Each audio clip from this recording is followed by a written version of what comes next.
खबरों में आगे बढ़ते हैं। लोकसभा और राज्यसभा की कार्रवाई सुबह 11 बजे शुरू होने के साथ ही स्थगित हो गई है। आज लोकसभा में पेपर लीक की घटनाओं पर रोक लगाने के उद्देश्य से लोक परीक्षा संशोधन विधेयक को भी पेश किया जाएगा। बिल्कुल, और इस विधेयक पर सभी की निगाहें टिकी हुई है क्योंकि इससे परीक्षा प्रणाली को अधिक पारदर्शी और सुरक्षित बनाने की दिशा में अहम कदम माना जा रहा है। राष्ट्रीय राजधानी दिल्ली में 20 जुलाई को छात्रों के आंदोलन के दौरान पुलिस, आरएएफ जवान समेत अन्य सुरक्षा बलों की तरफ से किए गए बल प्रयोग मामले में विपक्ष जो है वो लगातार हमलावर है। बिल्कुल प्रज्ञा, देखिए आज संसद में सरकार को घेराव की तैयारी के बीच में सरकार भी अब पलटवार के लिए तैयार है। लेकिन जिस तरीके से हम मानसून सेशन के शुरुआती दिनों से ही देख रहे हैं कि बार बार स्थगित हो जाती है, कार्रवाई सुचारू रूप से नहीं चल पाती है, न केवल लोकसभा बल्कि राज्यसभा में भी इसी तरीके का हाल जो है प्रज्ञा हम लगातार देखते हुए आ रहे हैं। और आज भी ऐसा ही हुआ। जैसे ही सेशन की शुरुआत 11 बजे होती है, उसके कुछ ही समय के बाद दोबारा से स्थगित कर दी जाती है। बिल्कुल निकिता, क्योंकि जिस तरीके से हम ये सोच रहे थे कि सैटरडे को जिस तरीके से धर्मेंद्र प्रधान ने इस्तीफा दे दिया था, उसके बाद ये उम्मीद लगाई जा रही थी कि जब सोमवार को लोकसभा और राज्यसभा की कार्रवाई जो है वो जब स्टार्ट होगी तो प्रॉपर सुचारू रूप से चलेगी, क्योंकि जिस तरीके से प्रदर्शन जो है वो लगातार हो रहे थे वो खत्म हो गए हैं। लेकिन निकिता, जैसा कि हमने देखा कि 11 बजे से कार्रवाई शुरू हुई और तुरंत ही उसे स्थगित कर दिया गया। बिल्कुल, और देखिए लोक परीक्षा संशोधन जो विधेयक पेश किए जाने से पहले पूर्व शिक्षा मंत्री धर्मेंद्र प्रधान जो है वो संसद भी पहुंचे थे, और जहां संसद परिसर में एनडीए के सांसदों ने उनका गर्मजोशी के साथ स्वागत भी किया। बिल्कुल निकिता, क्योंकि ये देखने वाली बात होगी, क्योंकि जिस तरीके से शनिवार को धर्मेंद्र प्रधान ने इस्तीफा दे दिया था और वैसे ही जैसे वो संसद पहुंचे उनका भव्य स्वागत किया गया। निकिता, इसी खबर पर विस्तार से जानकारी देने के लिए हमारे साथ अरविंद जुड़ चुके हैं। अरविंद, अगर आज मॉनसून सेशन की बात की जाए तो क्या कुछ अपडेट है, किस तरह की स्थिति वहां पे देखने को मिल रही है? देखिए प्रज्ञा, जिस तरह से केंद्रीय शिक्षा मंत्री धर्मेंद्र प्रधान का इस्तीफा हुआ, इस्तीफे के बाद लगातार जिस तरह से सामने आ रही थी कि आखिर उनका इस्तीफा हुआ है तो इसकी वजह क्या है, क्योंकि जिस तरह से छात्र प्रदर्शन कर रहे थे सदन के अंदर, बात करें तो जिस तरह से विपक्ष लगातार प्रदर्शन करता और केंद्रीय शिक्षा मंत्री धर्मेंद्र प्रधान के इस्तीफे की मांग कर रहा था।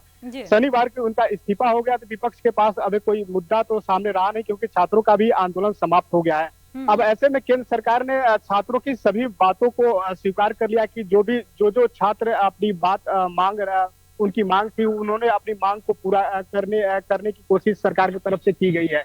लेकिन विपक्ष जिस तरह से लगातार प्रदर्शन कर रहा है और आज सोमवार की दोनों सदनों की कार्रवाई जैसे ही शुरू हुई 11 बजे से, तो वैसे ही दोनों लोकसभा में जोरदार प्रदर्शन देखने को मिला। राज्यसभा में मल्लिकार्जुन खड़गे तो लोकसभा में जितने भी विपक्षी दल के जो सांसद हैं वो प्रदर्शन करते हुए नजर आए, चाहे अखिलेश यादव, राहुल गांधी हो या अन्य कोई भी जो सांसद। बिल्कुल अरविंद, देखिए विगत दिनों की बात की जाए तो विपक्ष पूरे तरीके से हमलावर था कि धर्मेंद्र प्रधान को इस्तीफा दे देना चाहिए, और जिसके बाद हम सभी को ऐसा लग रहा था कि शायद अब सोमवार से जो कार्रवाई है दोनों सदनों की वो सुचारू रूप से चलेगी। लेकिन एक बार फिर से विपक्ष जो है पूरे तरीके से हमलावर है और आज फिर से यही तस्वीरें सामने आई हैं जहां लोकसभा और राज्यसभा एक बार फिर से स्थगित कर दी गई है।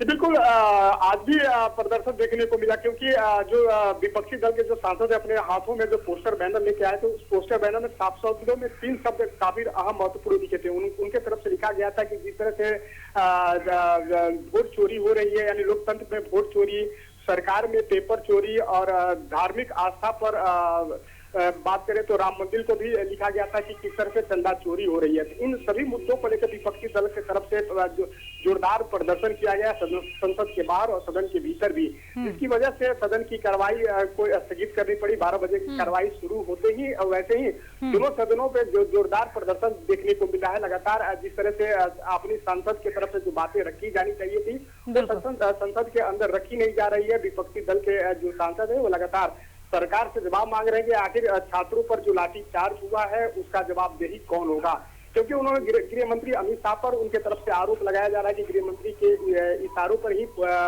छात्रों पर लाठीचार्ज की गई थी। तो कहीं ना कहीं दोनों सदनों में जिस तरह से प्रदर्शन देखने को मिला है, अब ऐसे में सदन को चलाने के लिए किस तरह से मध्यस्थता करनी चाहिए लोकसभा अध्यक्ष बार-बार। बिल्कुल अरविंद, अब देखना होगा कि ये जो कार्रवाई है वो 2 बजे के लिए तो स्थगित कर दी गई है, अब आगे ये कार्रवाई चल पा रही है या नहीं। बहुत बहुत धन्यवाद अरविंद इस खबर पे विस्तार से जानकारी देने के लिए। तो बिल्कुल प्रज्ञा, देखिए लगातार यही तस्वीरें हमें देखने को मिल रही है कि सदन जो है वो प्रभावित हो रहा है, क्योंकि जिस तरीके से आपने जानकारी दी कि शनिवार को भी देखिए जब धर्मेंद्र प्रधान के इस्तीफे की जो पुरजोर मांग की जा रही थी उसे पूरा कर दिया गया, तो आप सभी जो है कयास लगा रहे थे कि अब सदन जो है वो पूरे सुचारू रूप से चलेगा। लेकिन प्रज्ञा, एक बार फिर से आज हम सभी ने वही तस्वीरें देखी है कि सदन जो है वो दोनों ही सेशंस जो है वो प्रभावित होते हुए नजर आ रहे हैं। बिल्कुल निकिता, अब देखना होगा कि 2 बजे के बाद भी वो कार्रवाई सुचारू रूप से चल पा रही है या नहीं।